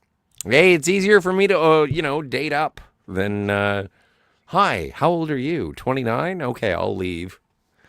FKHC 2005 says, the whole EMP part doesn't make sense. If anything, if he would have set the EMP off over the mid-Atlantic, and it would still have caused issues. Well, I think he was specifying London. He specified London, but I think he means that like when Natalia says it's going to burn up over the Atlantic. Yes, but the satellite isn't, the weaponized part isn't triggered yet to actually function. So it's kind of like when a nuke doesn't have its core in there, but it's still a bomb. It'll blow up, but it's not going to do anything. At least nothing major. Kind of like in The World Is Not Enough when they take the half of the plutonium core out of the bomb in the pipeline and the trigger blows up, the trigger mech, which causes a sizable explosion, but it doesn't cause all the chaos. Like, does the satellite in Die Another Day blow up? No, it just shuts down. That's it? It never blows up? No, they don't have a means of blowing it up. They're just trying to shut it down. Oh, that's too So bad. I guess it's up to the authorities to get rid of it. But the GoldenEye satellite burns up before it reaches its destination. It burns up in the atmosphere. She says it'll burn up somewhere over the Atlantic, but we see that it's doing that still within the Earth's atmosphere. Yes. So I don't think the EMP aspect of it would have fired because it's not firing with the full, it's not firing the actual laser beam from it. Well, yeah, no, there is a specific mechanism that would make the nuclear explosion happen in high Earth orbit, and that would make the EMP. But if you don't blow it up, like if you don't enact the mechanism, then it's just useless uranium. Yeah, like there was a famous case. Like I'm a fucking scientist or something. There was a famous case where there was a guy, they were transporting a nuke over New Mexico, and he pulled the wrong button, or the wrong lever or something, and he dropped the bomb over the desert. And they were lucky because like the thing, it wasn't really armed, but it was still a big explosion. Yeah, but it wasn't the nuclear explosion. Right. Yeah, because from what I understand, you cause the explosion, which implodes towards the thing that you want to explode, and so that force is magnified to a central point, and then that goes.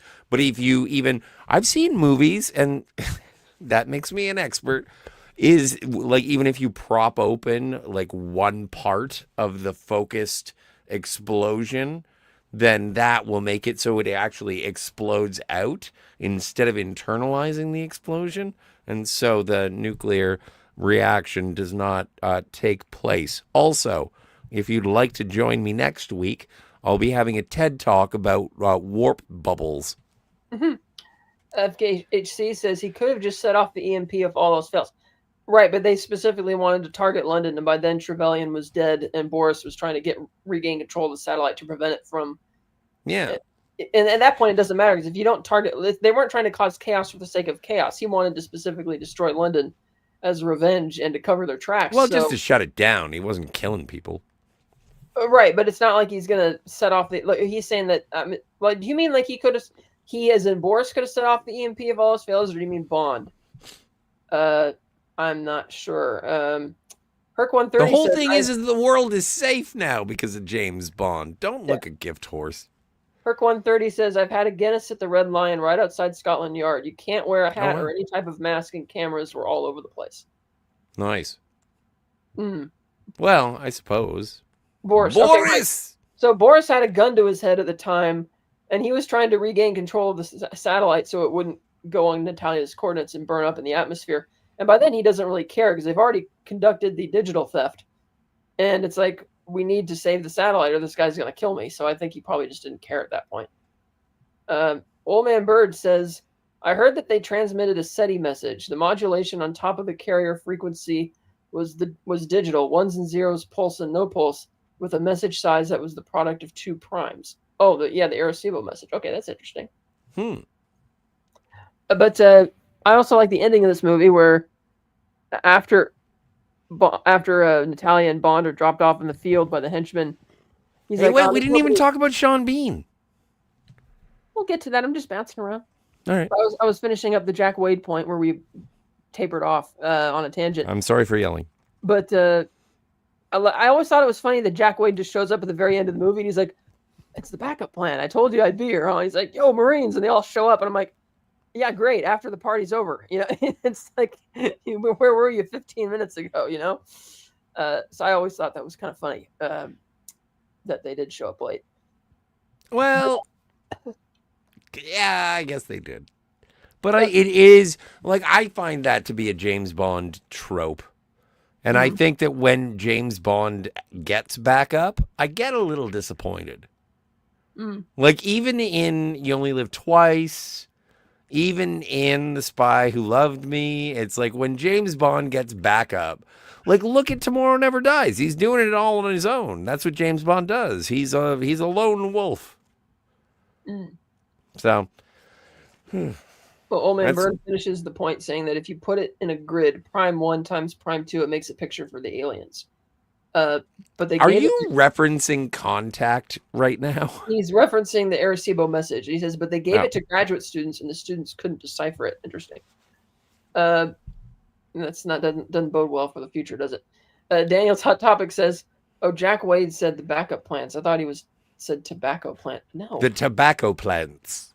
Sorry, no. what? Because Bond says, "What are you doing here, Wade?" And he's like, "The backup plans." No, I said I'd be here. Huh? Oh, Marines. But it is an interesting thing that Jack Wade as a character, when we are introduced to him, he says, "Bond, you ever do any gardening?"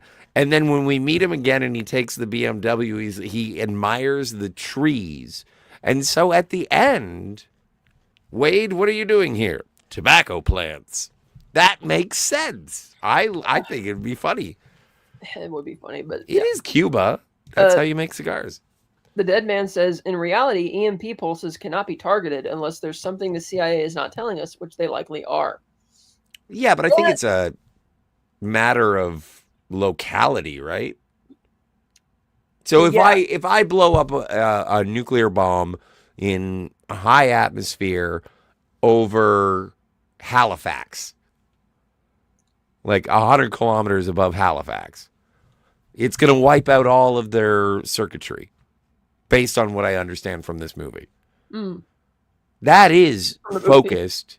That is focused. Like if I do it above Reykjavik, that's focused.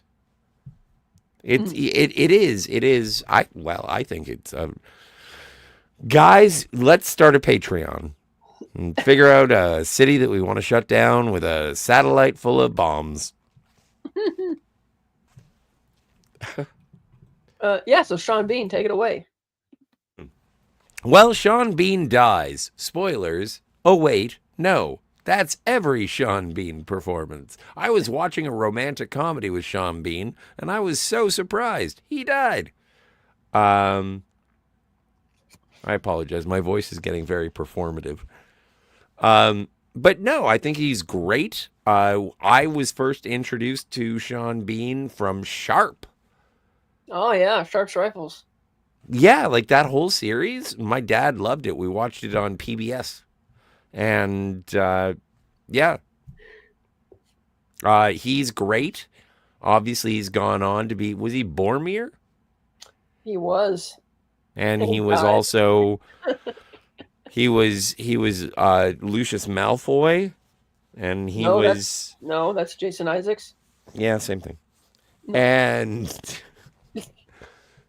But no, he's great. Sean Bean is one of the best actors who is risen from that guy, and then he became the guy who dies in everything, to everyone knows who Sean Bean is. And I appreciate that escalation.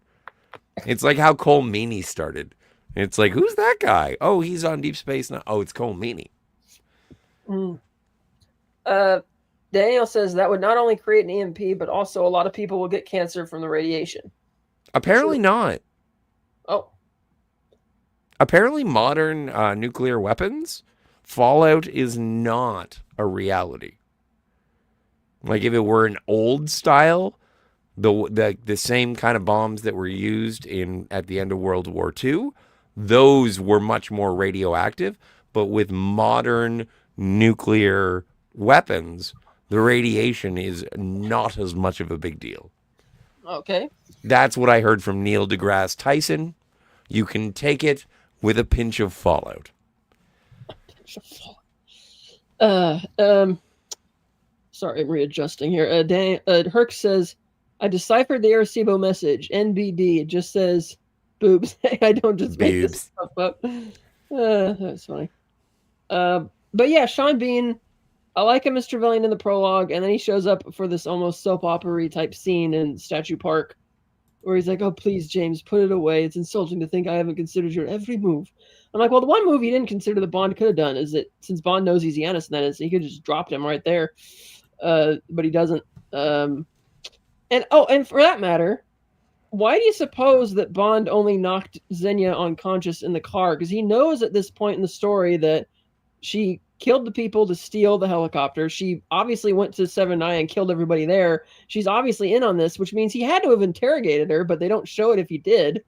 And then he just knocks her out as if, okay, I'm just going to leave you here and hope it all goes well. I mean, I didn't understand that. I thought you had to have interrogated her about her role in this and who else was involved in the theft, because he still doesn't know at this point in the story who her, not her accomplice, but who she is an accomplice to in the theft exactly. Yeah, he thinks the Yanis Syndicate had something to do with it, but he doesn't know all the specifics yet, and yet he's just going to knock her unconscious without interrogating her and just leave her in the car.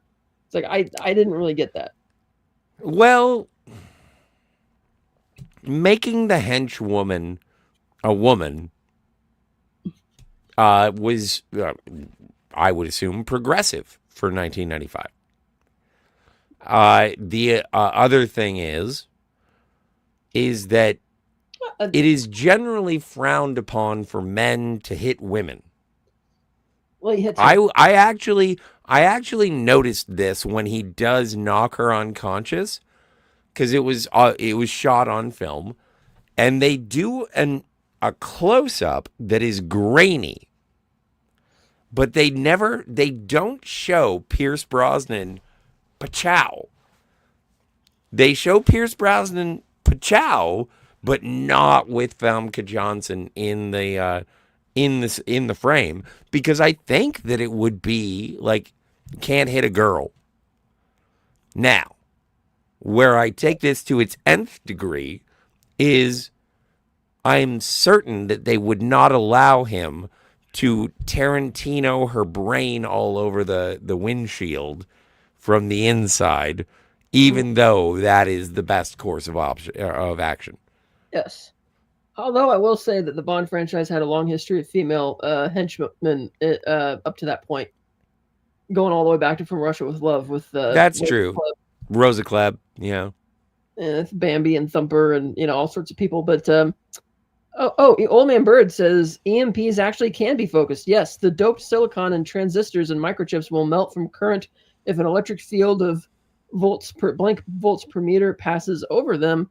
He says hydrogen bombs, fusion bombs, contain a fission bomb with fallout inside to cause sufficient pressure to start the fusion. So still some fallout. Yes, but not nearly as much to cause as much devastation as Scotty was alluding to. Yes, they have come a long way with that tech. I shudder to think of what else they could have invented with all the money they've wasted on those things. Ooh, hoverboards. Yeah.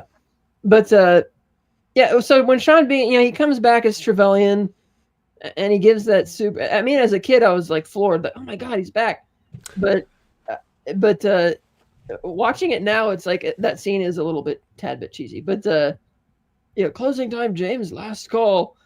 And it's like, okay, you're upset about something. And it's okay, the Cossack thing, because even as an 8-year-old, obviously I didn't know what a Cossack was, but Valentine explained it simply enough that I was able to follow the story. And so when we next I kind of knew what a Cossack was because of the Iron Sheik and Nikolai Volkov. Yeah, you were also older than me, old enough to know all that. Yeah. And so he was good as Trevelyan. He comes back. I did find it odd that when he's on the train and Oromov tells him that, oh, Michigan got to him before I could, and Trevelyan's like, good for Bond, bad for you. And Oromov gives him this look, and I'm like, dude, you're still the general in the space command or in charge of the space. Dude, put your foot down and remind Trevelyan who's boss. Yeah, he kind of goes a little before General Hux was General Hux. He kind of goes a little General Hux, and it's like, oh, so you're just a pussy now? Yeah, you're gonna be subordinate. All right, fine. Because he successfully framed Bond for the murder of Michigan. We never hear how M has to clean up that mess. There was no murder weapon. Bond still had it. Well, it's I guess that's true. But what is a Cossack? Are you being sarcastic? If not, Lienz Cossacks aided the Nazis in their fight against the Soviet Union because the Cossacks, as part of the Russian subjugate, didn't like the Soviet Union. And at the end of the war, when the Nazis lost, they decided to surrender to the British and Austria, thinking that, oh, we'll join you in going after the Russians now. And because their logic was that, yeah, we joined the Nazis because we didn't like Russia and or didn't like the Soviets, and so we'll help you fight the Soviets. But the British didn't like the idea that they were allied with the Nazis. It's like, how dare you ally with the Nazis, even if it is against your own enemy? And so they sold them out to, traded them back to Stalin, who promptly had them all shot. Well, and they have a long, proud cultural history as well. But even throughout the movie, they say it's like, well, they betrayed their own country, they betrayed the Allies, then they went and surrendered, betraying their own country again, and also Russia were the Allies. Right, and they were like, okay, now we'll help you betray our own country. Like the way that it is described in the film is that it doesn't matter what a Liensk Cossack does, they're gonna fucking betray you. It is in their nature. You need to remember, though, that Bond films are also, in a very thinly veiled way, propaganda as well for. Oh, of course. Come on. So, The Living Daylights is right, like, saying, good for the Taliban. What a swell bunch of chums. But I'm saying that the Cossacks had their reasons to not like the Soviet Union because of the way the Soviets horribly treated all of their Eastern European. Yeah, but they chose to side with the Nazis. Yeah, but that's why, because they didn't like the way the Soviets were treating them. And so I don't care how bad you don't like the Soviet Union, you don't choose the Nazis. No, you're not getting it. Okay. I'm not. I'm line in the sand. Anyway, don't hang out with Nazis. I thought Sean Bean was okay in the role. I liked him. Again, I thought Orlov would have been the better villain for the through line. But especially since M suggests, she warns Bond at the beginning, whether Orlov's guilty in this or not, you don't go off on a personal vendetta to deal with this. And that's further adding layers to that character, like building up that conflict. And it didn't really go as many places I would have preferred it to go.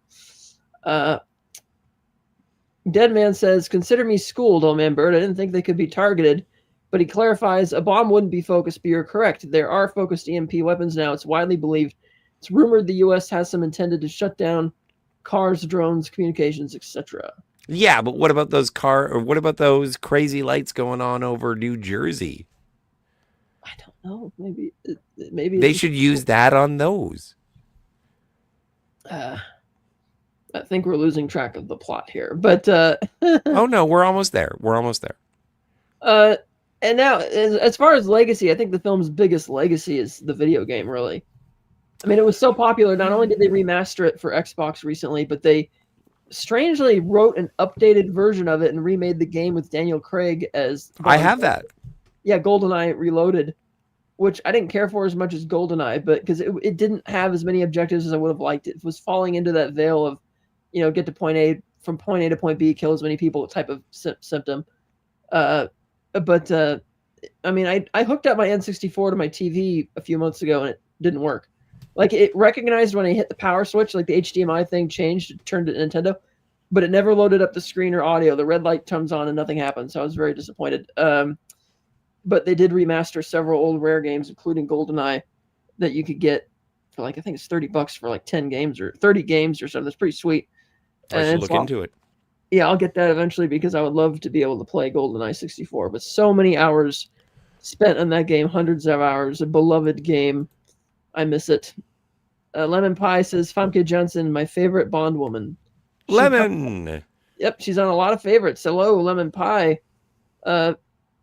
He says, howdy, Cat, and Scotty in chat. No particular order. Doing great. Feeling old. FKHC says, the only Cossacks that sided with the Germans and lived were saved due to crossing into Liechtenstein, and they wouldn't give them back as they were neutral during the war, one of the few that were. That's true. Liechtenstein was neutral during the war, as was Spain.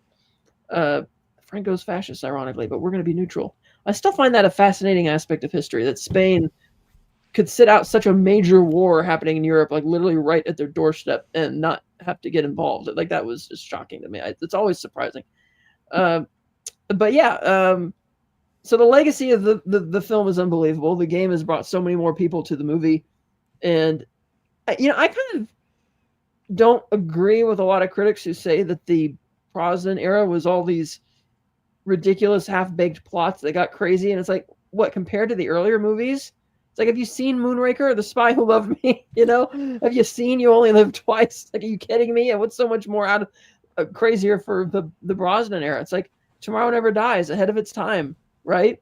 World Is Not Enough, a pretty cunning type of story where a kidnapped victim seduces her kidnapper to get him wrapped around her finger so she could use him to take control of her father's business empire. Cunning. Is that really a ridiculous type of I don't know. No, I think it's good. I like it, and people will comment on it as being Christmas Jones being a weak Bond girl, and I'm just like, no, she's pretty.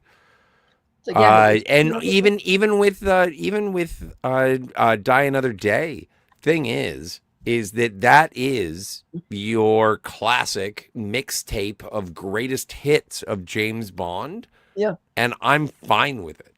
Like, I think it's laughable, but it's better than Star Trek Nemesis.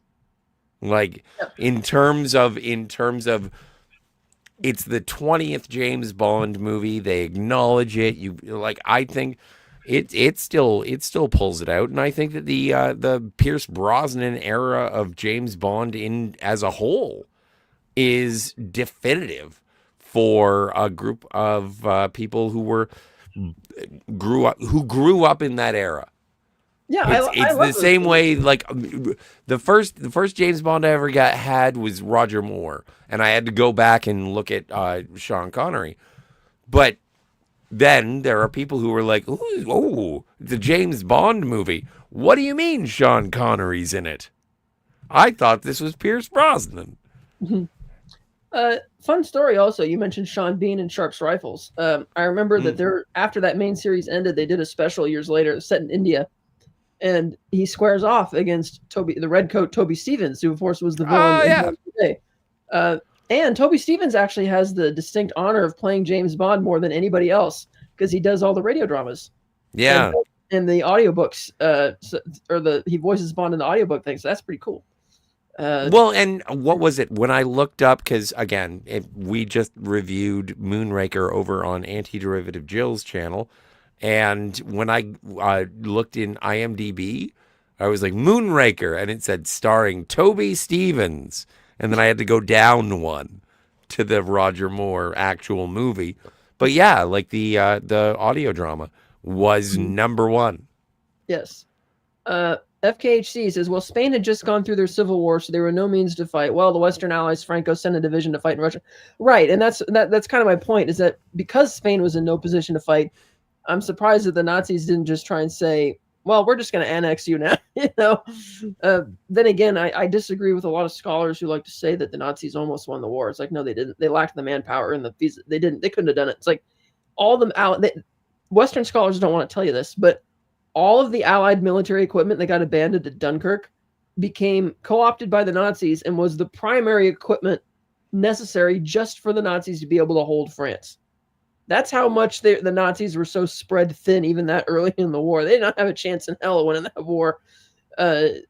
Regardless of if they finished off England before invading Russia, I think no, they still lacked the manpower to do it. I'm sorry, but and also the Nazis, the UK loves playing up the Nazis as the grand old enemy, because that's the last time Britain was remotely relevant in world politics. Because one of the things that come out of World War II. All right, calm down. The collapse of the British Empire, and the collapse of the Dutch Empire, and the beginning of the end of the French Empire. So some good things came out of it. The Nazis did not win World War II for three reasons. Yeah. Indiana Jones, Captain America, and I'm sure there's a third reason. I forget. And James Doohan. It was James Doohan. Scotty from Star Trek. And Stewie, when he travels back in time in Family Guy to World That's War II, four. That's four reasons. Old Man Bird says, "Would you volunteer to be a spy licensed to blank for $300,000 per year?" Not me. Huh. 300,000 is pretty sweet. I Well, mean, but it'd I be a great if also, that's one of the it. things that I really enjoy about the Daniel Craig era when he's it's like they're doing it in Casino Royale and Felix and James are talking about it and it's like, what are you going to do with the money? And it's like, does it look like I need it? Well, if you're the best poker player, then yeah, you do need the money. Well, But no, but the thing is yeah, you get booze, guns, flights. You can do whatever you want. that's the You have thing. a license to kill. If if the spy you're talking about is like a Bond type spy who does get that kind of money and has that type of luxury, and I was in better health, then yeah, I'd do it. I'd love Yeah, it. I'd do it. I would murder for money. Beats being in this little corner of the world for the rest of my life, not getting anywhere. Like Uh, hypothetically, like I'm not saying I have a taste. I don't. I have no bloodlust, but I'm just saying if I got a job to, investigate, if I could be James Bond, yeah, and it's like, all right, don't die, but yeah. you can. Yeah, no, I would. Yeah, fine. I'd give Lemon it a go. Pie wants to know how many hot peppers do I rate Pierce Brosnan on a scale of 0 to 5. Ooh, I rate him 4.5. He's an awesome Bond. I think yeah, he's great. He was born to play Bond, which is why I wanted him to be in more Bond movies. I'm upset that they didn't give him at least one more film after Die Another Day. After all, after Roger Moore, in both cases, Moonraker was the highest grossing film at the time, but they felt they needed to be more grounded, so they gave him For Your Eyes Only and let him come back. Whereas with Pierce, he wasn't as old as Roger when he did Die Another Day as Roger was when he did Moonraker, but they wouldn't give Pierce another movie. And much like Moonraker, Die Another Day was the highest grossing Bond film at the time and was better received then at the time it came out than the way fans remember it now. yeah. And so I thought it was baffling that just because they had the Casino Royale rights back there, they were in such a rush to go do that. It's like, no, let Pierce have another movie. What are you doing? Nobody's soured on Pierce. I think that was one of the big mistakes that they made. And the story of how they fired him is that he was in the Caribbean filming After the Sunset, and he got a phone call from Barbara and Michael, and Barbara's crying the whole time, and Michael has to kind of translate that, oh, we're moving on, and we've picked somebody else, and you're out. Bye. And, very awkward. And it's like, God, that's harsh. Certainly not. She certainly didn't have the love affair with Pierce Brosnan that she did with Daniel Craig. But also, like, it is something where I do think, and I love Babs. Yeah. I'm glad she's no longer in control. Mm.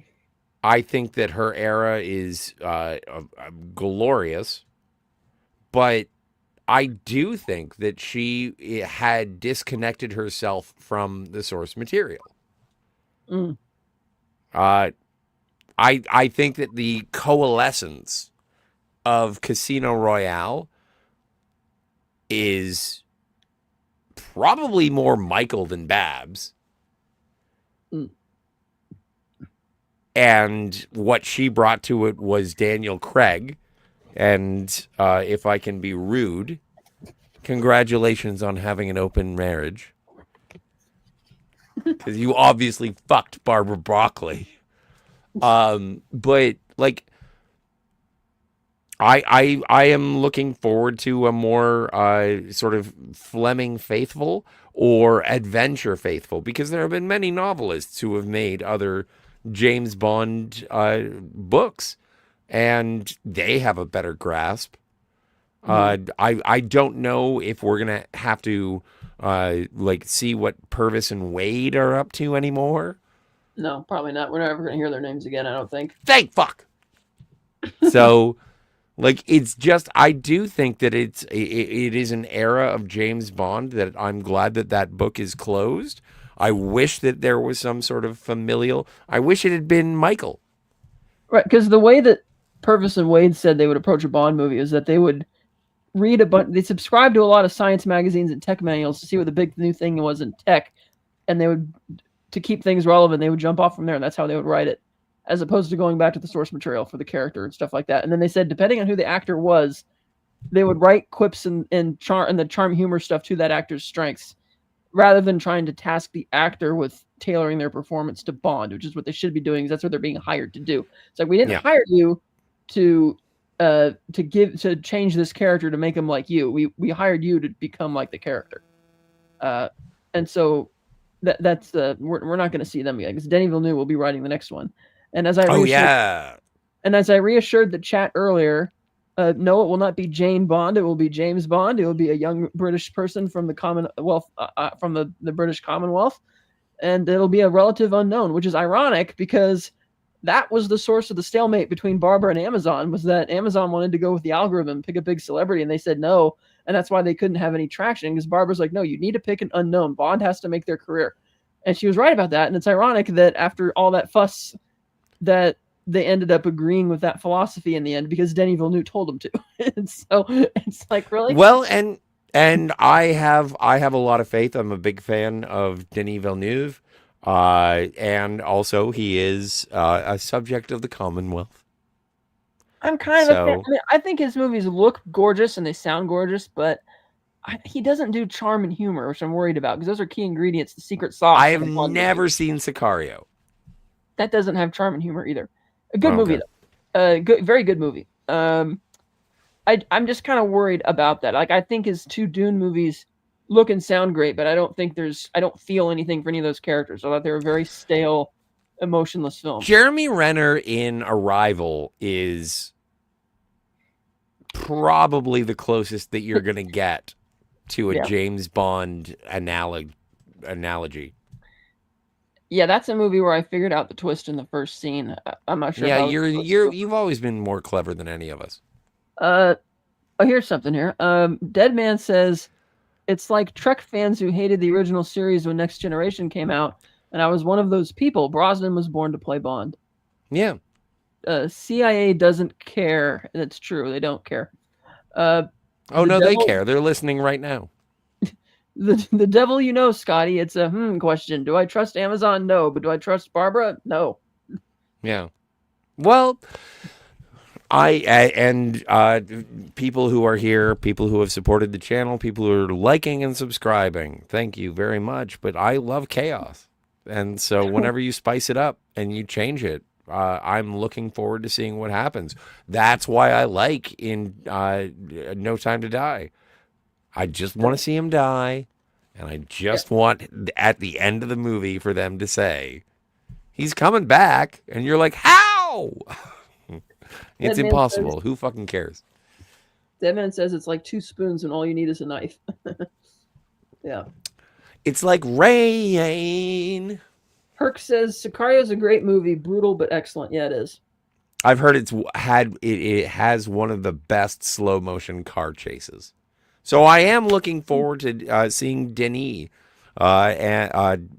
bring his artistic vision to a James Bond movie. I would say that Denis is like the GoBot to Christopher Nolan's Transformer as to how at least we get someone with an accent.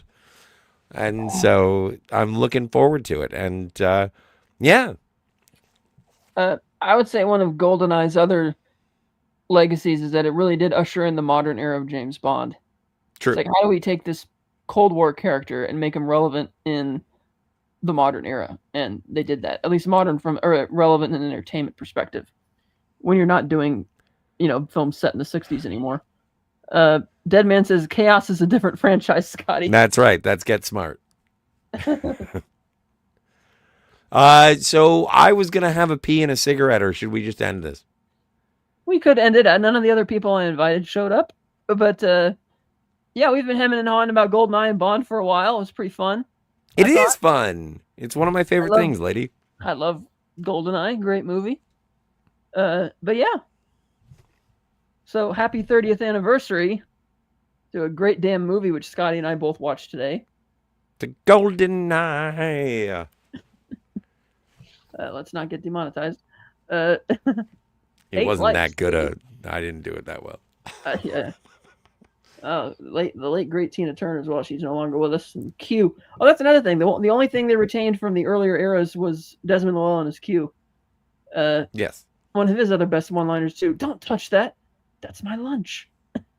I do. You know what? And that is something that maybe could chap some people is that they do turn the Q scene into comic relief. I thought it was always semi-comic relief. Yeah, I guess. Like, I'm sorry, I'm having a seizure. isn't License to Kill the one where he actually goes out in the field against orders? Yeah, And he becomes like the guy who has to get between the love triangle and the fighting girls. And in Octopussy, he takes he brings Bond to Kamal Khan's palace in a hot air balloon, and all the hot girls start swarming him and loving him. So he's Yeah. always been a bit of a humorous character. I guess. When it comes to Q, I'm kind of a purist. I kind of look back at like. It's always been Desmond Llewellyn up until the end. Well, no, Dr. No, it wasn't. Well, he wasn't in Dr. No, that's the thing. No, but Quartermaster was. What did he give him? The Walther. It's that damn Beretta again. Same character. Is that really a gadget, though? I mean, that's not really a gadget. It's his sidearm. No, but he is the Quartermaster. He is. I can't remember the guy who gave. I thought M gave him the gun. His name was Larry. But yeah, no. And they recast him. It is the same character. Which also, like, Tanner is in this, and Tanner gets recast in subsequent. Yeah. Deadman says GoldenEye had great Q jokes with the guy in the phone booth. Yeah, that was funny. Yes. And the guy who sits down in the chair on the phone and suddenly gets blasted across the room while he's sitting in it. That was good. Daniel says he thinks the continuity from Dr. No, From Russia with Love, all the way Die Another Day because it's the same Q. No, it's clearly not the same Bond, though. Because there's no way over that 38 years you would have the same guy at that same young age or whatever doing, because the age jumps around for Bond way too much for that to work. I mean, that was fun. Yeah, and then they had the Easter egg where they brought in all the old Q gadgets for fun, but like when it comes to the continuity of James Bond, there is one moment, as far as I'm concerned, and it is the death of Tracy. There is pre-death of Tracy, and there is post-death of Tracy, and Lazenby, Moore, and Dalton exist in post-Tracy. I do not think that Brosnan exists post-Tracy. They did have that hint from World Is Not Enough where he mentions that he had a great love who had died or something like that. And some people, I thought that it was referring to the Terry Hatcher character from Tomorrow Never Dies. But see, that's also interesting. That muddies the water, but I'm on board. Yeah, but other people thought it might refer to Tracy, but I don't know. Which is nice. And Roger's character goes to Tracy's grave in Free Eyes Only, but that was that didn't work because he was such a young guy in Majesty's, and you're not going to go from being 26 to 57 in 13 years. Yeah, but also part of the reason why it does connect to Dalton is because it's David Hedison as Leiter. But he's a guy they recasted a lot too, so. Yeah, but it's the only guy who played Leiter twice until Jeffrey. What's his name? The guy? Jeffrey Wright. That's him. Old Man Bird says he tells him to use the PPK. I remember that. Yeah. Yeah. Dead Man says on Majesty's Secret Service. Yeah. For $2, you had to put in on Her Majesty's Secret Service for $2. I can only say thank you. Old Man Bird says, thanks for the stream and enlightenment. We love the stories. Yes, and we love it. We love entertaining everybody with these stories. And a fun fact for anybody interested, I did stumble across 2 GoldenEye watch-along videos, one with Pierce Brosnan sharing his thoughts on the film while he's watching it, and then another one with Famke Janssen and Martin Campbell sharing their thoughts as they watch it. So that might be fun to check out if you're a Bond fan. For sure. Yeah, that's easy to find. Just type in those keywords, GoldenEye watch along Martin Campbell, Famke Janssen, or GoldenEye watch along Pierce Brosnan. It'll pop up in your YouTube search engine. I've watched the Pierce Brosnan one, and it's just like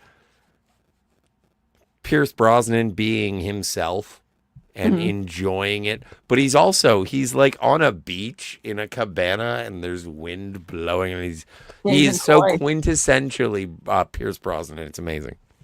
Yeah. Well, unless you got nothing else to say, I think that might be it. I really enjoyed it, and thank you very much. One of my favorite things to talk about is James Bond, and when I am talking about James Bond, it is a pleasure to talk about it with you. Thank you to everyone in the chat, and I suppose James Bond will return. For sure. Yeah. I don't know. What did you have any closing thoughts? I No, I think that closing thoughts. It was a magnificent film. It still holds up. I still love it. I will always cherish those memories of GoldenEye, playing the video game growing up and seeing that with my grandfather for the first time when he introduced me to Bond, and I will never forget that. It's just a fantastic film. If you haven't watched it today, even if you're in a Watch time it zone like this, today. just watch it as quickly as possible. So goodbye until James Bond